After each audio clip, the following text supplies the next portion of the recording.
gracias. Buenos días. Muchísimas gracias al Grupo Nutec por la invitación y sobre todo por la oportunidad de colaborar en un proyecto que para mí ha sido importante después de trabajar, como ustedes escucharon, durante mucho tiempo con parásitos que están relacionados, por ejemplo, con animales de producción, ¿no? O sea, vacas, pollos. Entrar e incursionar en una nueva área que es la nutrigenómica, ¿no? Entonces yo les voy a platicar un poco qué es la nutrigenómica y también de la oportunidad que tuvimos de probar el efecto a nivel de molecular del alimento Proflora, ¿no? Y me parece muy importante que empresas como Nutec tengan esta visión en la cual se trate de buscar el efecto, de buscar la explicación del efecto observado del alimento, ¿no? En este caso a nivel molecular, sobre todo en una época donde tenemos demasiados productos milagro, ¿no? Donde, por ejemplo, son productos que están supuestamente sustentados en investigaciones científicas y pues realmente no lo son, ¿no? Entonces, aquí les voy a presentar un poco del trabajo que tenemos y los resultados que obtuvimos a nivel molecular del efecto que tienen los fitobióticos que se están usando en la mezcla del alimento de Nutec y convencerlos a ustedes como productores de por qué este alimento realmente sirve y para qué sirve. Entonces, como les decía Nacho, pues yo soy Alejandro y finalmente soy el encargado de la Unidad de Secuenciación Masiva y Bioinformática de la Universidad Nacional Autónoma de México. Esto está situado en el Instituto de Biotecnología de la UNAM. Y bueno, voy a empezar platicándoles con qué es la nutrigenómica. Entonces, la nutrigenética y nutrigenómica son dos áreas diferentes, en la cual la nutrigenética nos dice cómo nuestros genes afectan la respuesta a nuestra dieta, ¿no? Entonces, pues algunos, por ejemplo, tenemos siempre al amigo, al compañero o al animal, ¿no? Que come mucho y no engorda, ¿no? O tenemos al que come poco y engorda muchísimo, ¿no? Entonces digo, pues yo creo que estoy en el segundo caso, donde tengo que cuidarme mucho de lo que como. Y finalmente es porque tengo un fondo genético que me predispone a ciertas cosas, ¿no? En mi caso particular, por ejemplo, tengo una alta probabilidad de ser diabético. Esto es por herencia materna y paterna. Entonces, bueno, yo sé que tengo que cuidar mucho mi ingesta de azúcares, ¿no? Y finalmente este es un ejemplo de nutrigenética, ¿no? De cómo mis genes van a responder con respecto a nuestra dieta, ¿no? Entonces yo sí sé que como harinas y como azúcares. De entrada, mi azúcar en sangre se puede elevar mucho. Y por otro lado, curiosamente, también mi madre tiene un problema, una dislipidemia, que esto significa que todas las harinas que comemos se transforman rápidamente a grasas, entonces los triglicéridos y el colesterol se me disparan cuando abuso, ¿no? De estos alimentos, ¿no? Entonces, esa es la respuesta genética que yo tengo, y entonces, por lo tanto, me permite seleccionar qué tipo de alimentos tengo que consumir yo preferentemente, ¿no? Entonces, como les decía, aquí en inglés dice la respuesta puede estar en sus genes, ¿no? Entonces, ¿qué consumir? Pues eso dependerá mucho de nosotros, ¿no? Y uno finalmente sabe escuchar a su cuerpo, ¿no? Pero cuando hablamos de un animal que estamos utilizando para producción, para engorda, lo que queremos es elegir el mejor alimento posible que despierte o que haga que el animal dé lo mejor de sí, ¿no? Y bueno, precisamente Raúl, que es la siguiente plática, les va a comentar más aparte de además de la respuesta que tenemos nosotros de nuestro genoma, o nuestros genes, del efecto que tienen las bacterias, que son como nuestro segundo genoma. Entonces, más o menos, digo, para no echarle a perder mucho la plática a Raúl, aproximadamente el 3% de nuestro peso corporal son bacterias, ¿no? Entonces son bacterias que tengo en el intestino, bacterias que tengo en la piel, bacterias que tengo en los ojos, bacterias que tengo en los pulmones, donde antes se pensaba que no había bacterias. Estamos recubiertos y adaptados a una población bacteriana que es de gran utilidad. ¿Por qué? Porque finalmente son las bacterias las que nos ayudan a entrenar el sistema inmune y nos ayuda a reconocer una bacteria patógena de una no patógena, y entonces estamos preparados, ¿no? Pero finalmente se ha visto que en el caso del microbioma o la población bacteriana que existe en el intestino, tiene una influencia muy particular también en la respuesta del hospedero, ¿no? De la persona que tiene esa bacteria o del animal, ¿no? O sea, aquí les pongo una foto de dos ratones, que la única diferencia es que tienen diferente composición bacteriana en el intestino, y esto predispone a este ratón a ser gordo y flaco.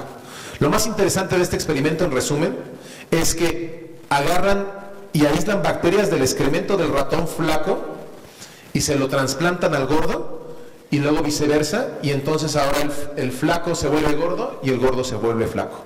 Entonces, ese es uno de los ejemplos que recientemente se han dado que demuestran el papel tan importante de las bacterias que tienen en nuestro organismo y también en la producción animal, ¿no?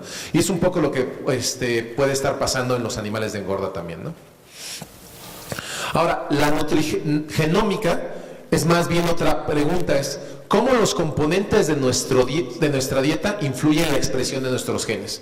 Entonces, una es cómo mi fondo genético responde ante los alimentos, pero también cómo mis genes, cómo respondo yo ante lo que estoy consumiendo, ¿no?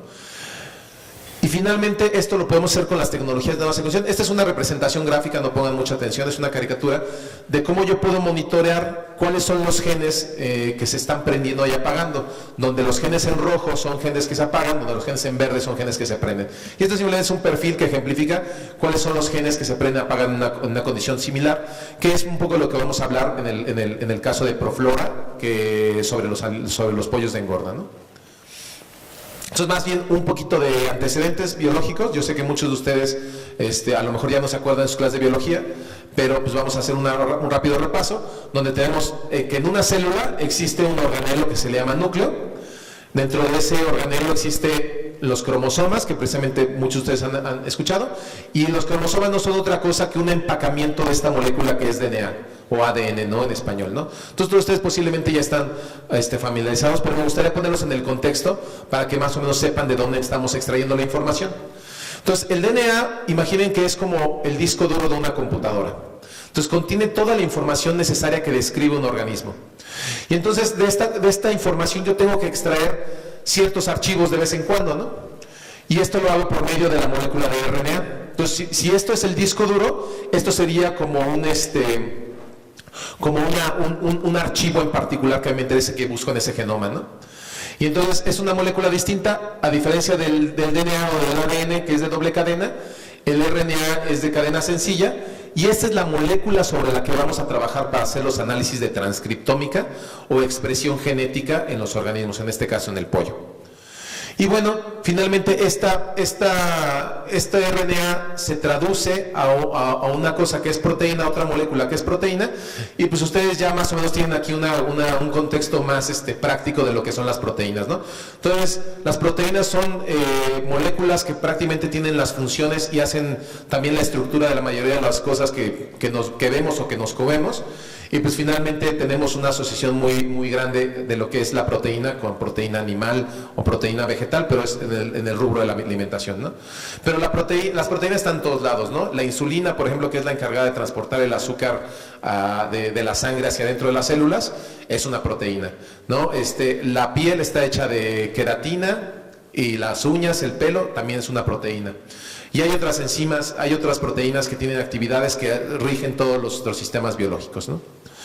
Entonces, más o menos para ponernos en contexto, en el 2004 se recopiló toda la información genética, esto es el genoma del pollo, ¿no? Entonces fue un gran avance porque finalmente, pues obviamente desde su interés comercial, pero también desde su interés biológico como un modelo, ¿no? Finalmente los pollos en algún momento dado compartimos ciertas características porque descendemos de los vertebrados, ¿no? Todos los organismos que tienen huesos y esqueleto, finalmente tenemos un ancestro común, ¿no? Entonces, muchos de los modelos que se han usado para hacer cosas de genética o de estudios clínicos, pues es en pollos porque compartimos algo, tenemos similaridad, ¿no?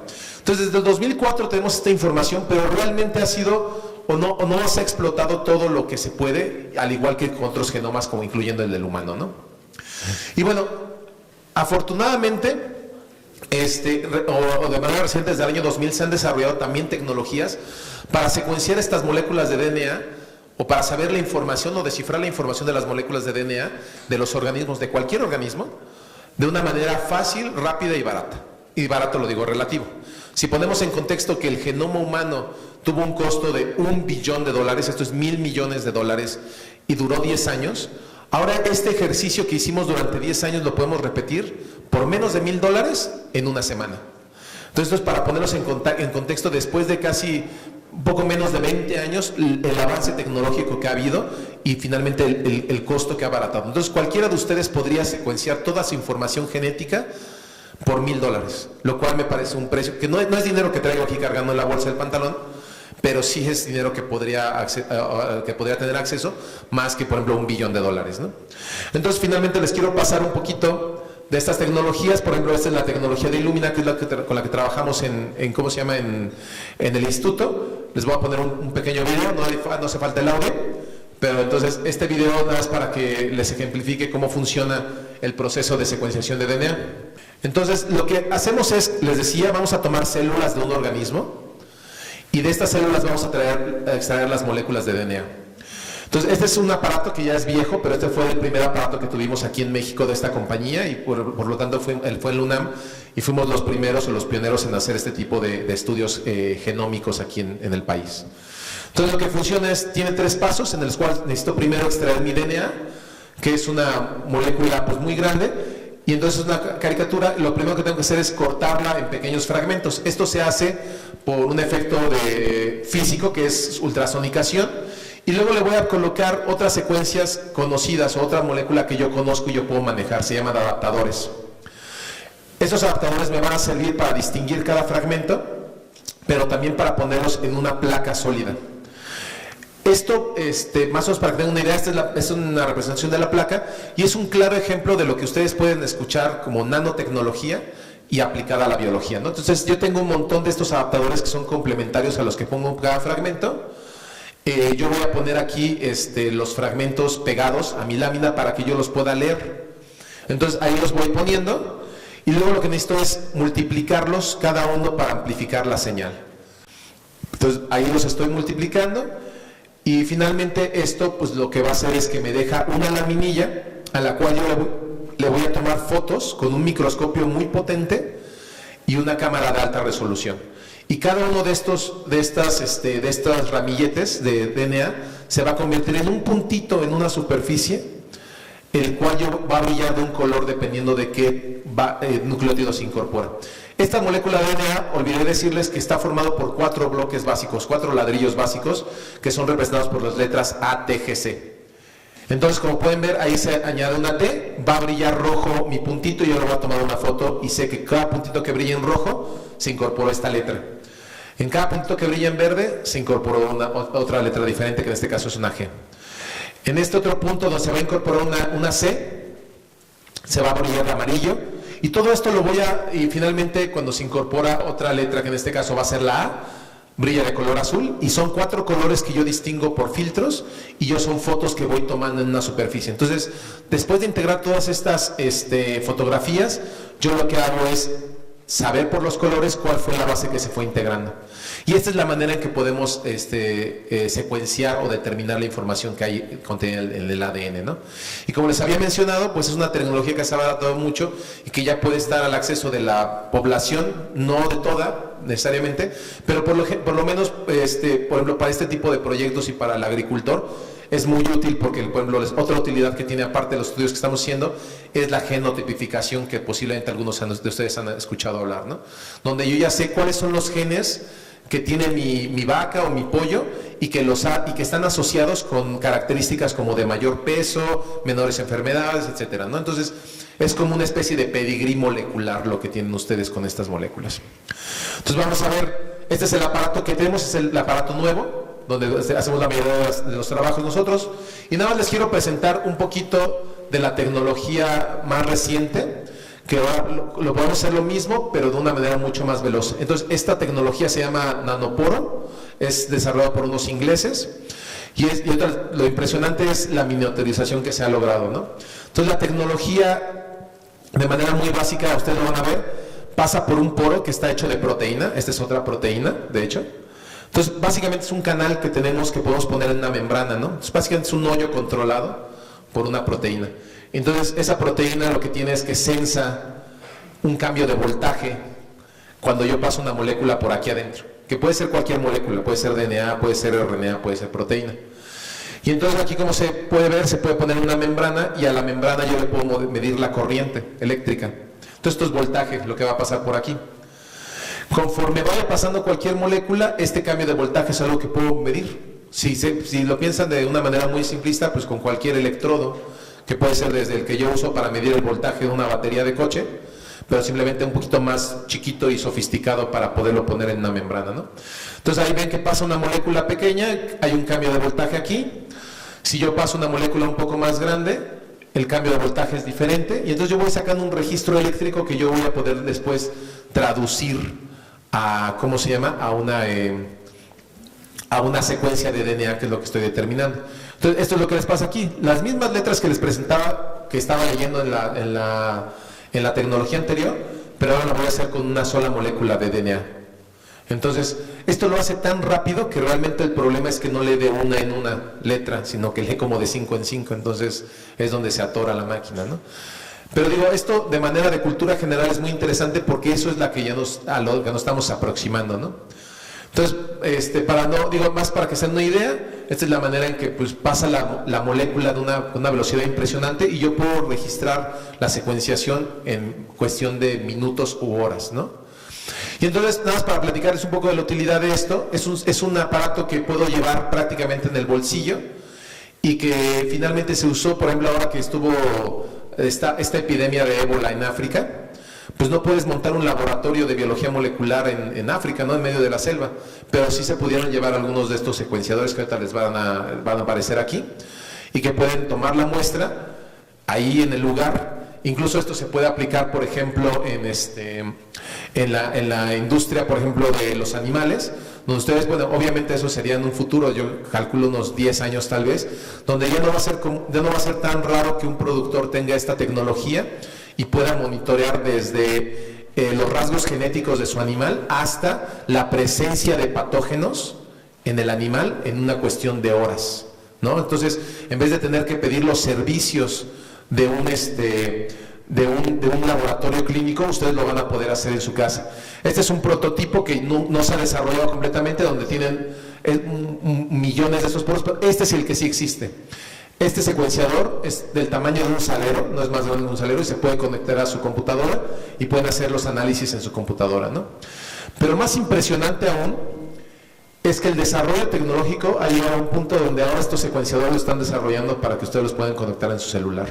Entonces, como les decía, no estamos muy lejos de que ustedes como productores o gente que trabaja en el área de la veterinaria vaya a tener acceso en unos 10 años a estas tecnologías y puedan usarlas para determinar, por ejemplo, la presencia de patógenos, o simplemente verificar, si les van a vender a unos animales, verificar que el pedigrí o que la información asociada sea la correcta, ¿no? O sea, que no les vendan gato por liebre, ¿no?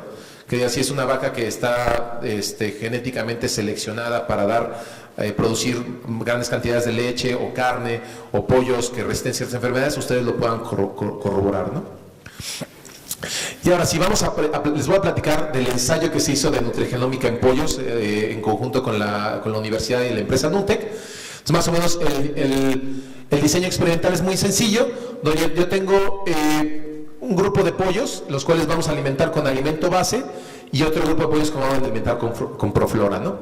Entonces, estos son pollos Ross de la cepa X308, y primero sacrificaron 10 aves para hacer el muestreo del intestino y ver cuál es la basal, cuál es lo que un pollo que está empezando a crecer produce, ¿no? Qué genes están prendidos y apagados en este proceso. Y finalmente de esto, del intestino, que se hizo la disección en las granjas experimentales, finalmente se hizo la extracción de esta molécula que les platiqué, que es el RNA, ¿no? Que recuerden que es como esta información que se saca del disco duro, que es el genoma, que es el DNA. Y finalmente lo preparamos en el laboratorio, y 21 días después hacemos un nuevo sacrificio, pero ahora de 10 pollos que ya tienen 21 días, que fueron 10 alimentados con el alimento base y 10 con Proflora, ¿no? Y hacemos, pues, como decía, 10 de cada grupo, son en total 20 aves, y hacemos la extracción de DNA, ¿no? Y esto finalmente lo ponemos en el aparato que les presenté, que es la primera tecnología de Illumina, y tenemos un equipo de computólogos y de computadoras que nos ayudan a hacer el análisis, ¿no? Porque finalmente tenemos alrededor de 20,000 genes en el pollo, y finalmente pues todos tienen una función, algunas no están descritas, y de las que están descritas pues queremos ver cuáles son las que están prendiendo y apagando, ¿no? Entonces esos son los resultados que les voy a poner. Entonces los resultados fueron que encontramos 1,155 genes estimulados a los 21 días usando Proflora, ¿no? ¿Cuáles son, qué hacen estos genes o con qué tienen que ver? Pues bueno, la mayoría o gran parte de ellos tienen que ver con el sistema inmune. otros tienen que ver con el desarrollo de los huesos, otros tienen que ver con metabolismos óptimos de grasas y colesterol, y en general metabolismo energético, ¿no? Y esto entonces explica a nivel molecular lo que yo observo en la granja, ¿no? Entonces, bueno, esto nada más es finalmente las categorías donde se agrupan, están en inglés. Entonces, como les decía, es sistema inmune o respuesta inmune. Por ejemplo, aquí está más específico el tipo de respuesta inmune, que es la regulación de los linfocitos tipo T, el procesamiento de los antígenos y la presentación vía lo que se llama el complejo mayor de histocompatibilidad.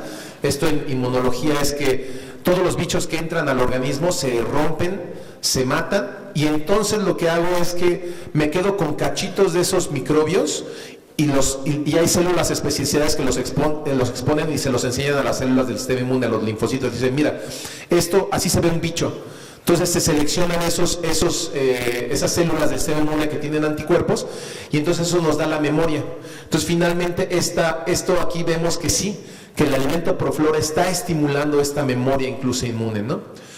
La regulación positiva del transporte de colesterol. Entonces finalmente esto es también, colesterol sirve para muchas cosas, no nada más para estar gordo, sino también para hormonas, etcétera, ¿no?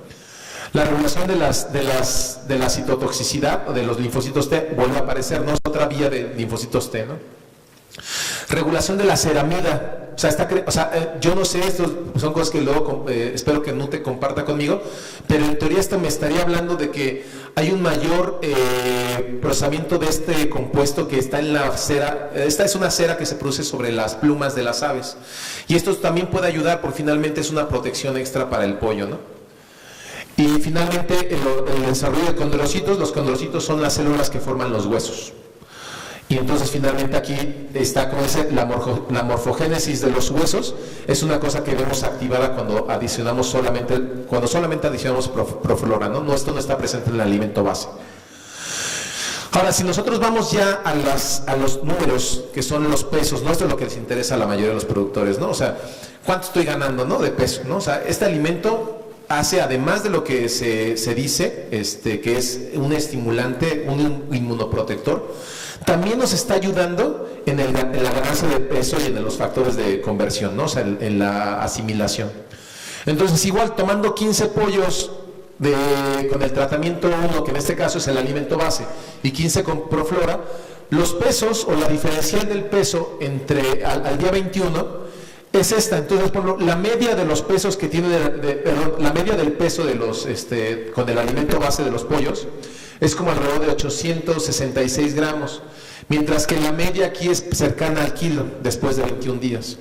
Entonces, lo que hacemos es decir, bueno, esta es una representación donde la media de estos pollos con Proflora está aquí y la media de estos pollos con alimentos bases está acá. Quiero ver si esta diferencia es realmente significativa, ¿no?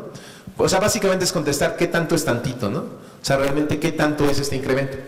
Haciendo una evaluación estadística con una prueba de T, que es una prueba estadística, que lo que dice es la probabilidad de que estas dos cosas sean diferentes o no, pues finalmente este valor entre más pequeño es mejor, y me dice que sí hay una diferencia significativa. O sea que ganancia de peso de prácticamente 140 gramos es significativa, y que obviamente esto se va a proyectar después de 21 días, ¿no? O sea, finalmente me parece que entre 49 y 51 días es cuando estos pollos ya se utilizan ya para algo comercial. Y bueno, finalmente yo supongo o puedo proyectar que estos pollos que tienen Proflora es muy posible que ganen más peso que los que tienen el alimento base, ¿no? Y además de eso, es un pollo que se va a enfermar mucho menos, o que va a estar menos propenso a enfermedades por la activación del sistema inmune. Aquí lo que les decía, el índice de conversión es de 1.338, me comentaban que es un índice muy bueno, que a partir de 1.8 esto ya es bastante significativo, y pues finalmente pues esto es a lo que queremos llegar, ¿no? Un pollo Ross de 6.5 meses, digo, igual no llegan tanto, pero pues ese es el ideal, ¿no? Y bueno, las conclusiones de este proyecto. O sea, finalmente Proflora protege contra enfermedades. ¿Por qué? Porque tiene esta respuesta del sistema inmune, donde vemos que al menos 21 de los genes relacionados con el sistema inmune están activos solamente cuando comen este alimento. Luego, también promueve el desarrollo sano de los huesos, piel y plumas, porque también vemos genes que están involucrados en ese proceso. Entonces, esto finalmente es algo que aún no he revisado porque finalmente yo no tuve acceso a las granjas, pero me encantaría ver, por ejemplo, cómo crecieron estos pollos y con un veterinario que me explicara realmente que estas diferencias, o sea, estas observaciones son fidedignas, ¿no? O sea, recuerden que yo soy una persona que pues más bien hago cosas de biología molecular y la única vez que veo pollos es en mi mesa, ¿no? Entonces, en mi plato. Entonces, pues bueno, finalmente, pero estoy muy interesado porque esto es de la parte que yo hago que es muy molecular a una cosa macroscópica que puede evaluar y que tiene una significancia en la economía, ¿no? De la producción, ¿no? Y finalmente pues activa el metabolismo en general, como les decía, el metabolismo de colesterol, el metabolismo de grasas y en general el metabolismo energético, y esto se puede asociar a la ganancia significativa de peso. Entonces, pues bueno, solo me queda agradecer un poco, o mucho más bien, a los miembros de la unidad, que es la unidad que yo dirijo, que pues gracias a ellos podemos desarrollar este proyecto. Obviamente a la gente de NUTEC por el financiamiento. Obviamente tengo que declarar que, por ejemplo, yo no tengo ningún conflicto de intereses con NUTEC. A mí NUTEC no me paga por venirles a hablar bien de su alimento. Simplemente me da mucho gusto poder participar con una empresa mexicana donde se tiene esta visión de dejar de usar antibióticos y promotores de crecimiento hormonales, que finalmente se ha visto que tienen una repercusión en la salud del humano, ¿no? Entonces finalmente para mí es una oportunidad donde estoy participando con una empresa responsable y que no me está pagando por decir que es responsable, simplemente es mi impresión particular. Obviamente ellos nos permitieron tener acceso a los datos y compartieron parte de esta aventura de investigación, que raramente, o sea, les puedo decir que es muy raro encontrar empresas que nos financien y que nos permitan hacer este tipo de estudios, sobre todo que tienen un valor agregado porque tienen una influencia o un impacto en la economía o en la sociedad, ¿no? A los organizadores del evento y a ustedes por escucharme, y pues si tienen alguna pregunta me parece que al final en el panel, ¿verdad? Pues muchas gracias.